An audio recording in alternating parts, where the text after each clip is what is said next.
Heard about the neuropharmacological part this morning. We heard about pregnancy and the huge impact pregnancy and motherhood has on all kinds of developmental factors. And now we heard about key mechanisms, how actually the genome is impacted and influenced by all of that. So this is really somehow tries to show you the full, not the full, but actually key components of the circle. What I try to do is try to integrate a little bit, talking about the real life population we're seeing here in the Downtown Eastside and we're working with. Also on my background as a medical director in the Burnaby Treatment Center for Mental Health and Addiction, where I see a lot of the clients. So I put the summary up front because I want to refer to it. So reflecting addiction and concurrent disorders is really dealing with a complex intercorrelation. And I stated to Louise this morning, there is no mental health strategy without really addressing this just in the middle of it. I think the siloed thinking and the siloed approach between mental health, addiction, physical health, basic neuroscience, psychology, social science should be over. It's really inappropriate if you address the future of research and the future of clinical services.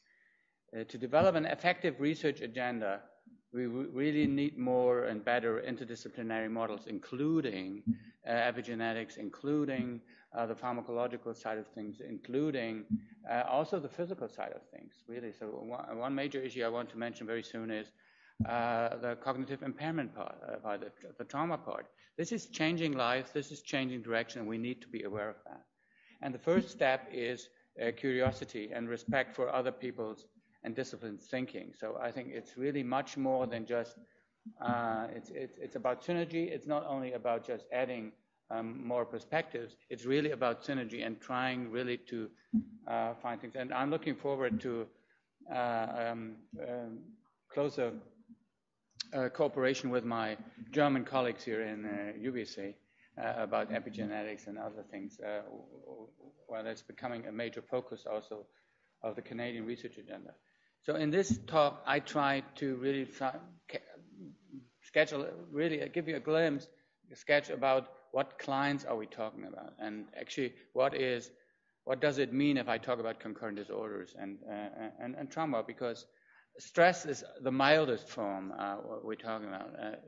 Trauma is definitely going beyond. And I like Frida Kahlo also to include because she is somehow expressing also part of her pain and the things she's gone through very nicely in her pictures. Why starting about vulnerable urban population? That's a person living in a single room occupancy room here, very close to UBC, because I think actually you can learn a lot if you look also especially into the extremes. A population, so vulnerable urban population, especially seen as living in inner city neighborhoods.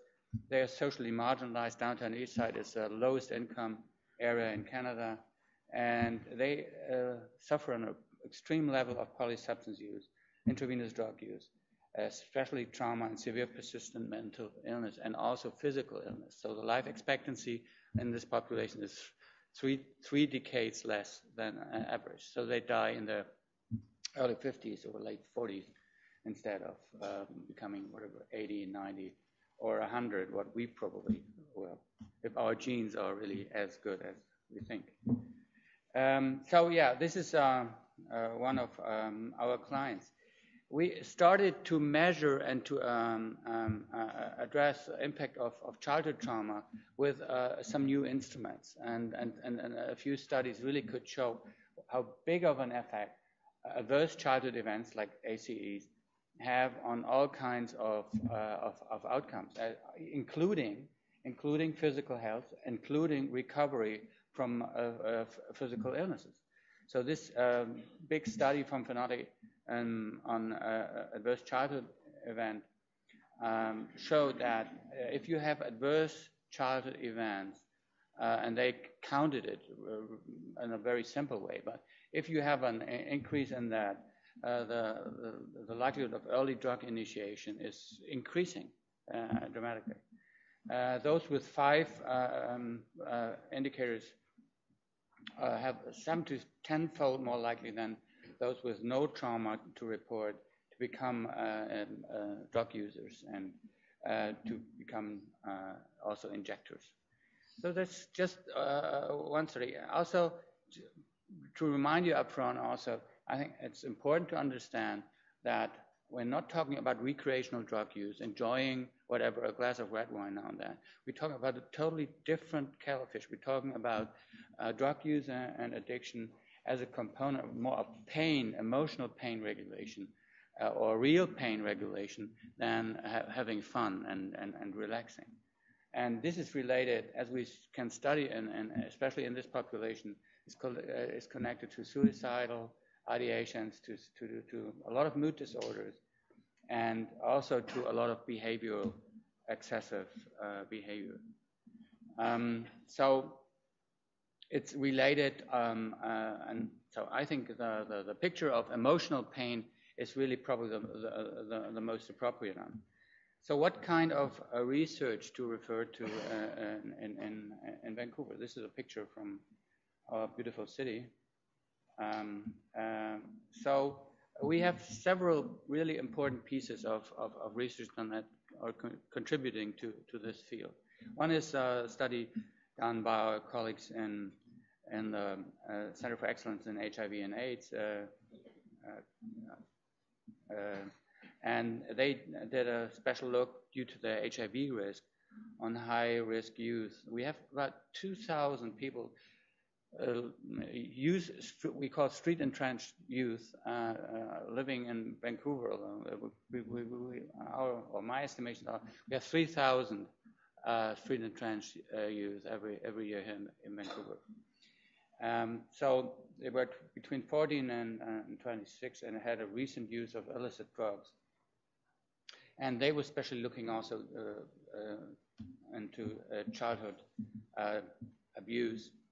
And in this cohort, 41% had injected drug use. Also important, the patterns of drug use in this population are broad. It's not just the typical opiate user. Actually, they are using everything that's available. We have to switch away. It's not the easy piece of, oh yeah, let's look into stimulant users, let's look into opiate users or whatever. They just use what is most available. And actually, the most dramatic experience I had over the last year was with excessive alcohol use. To an extent, I was really somehow upsetting. So my first client with 4.0 blood level.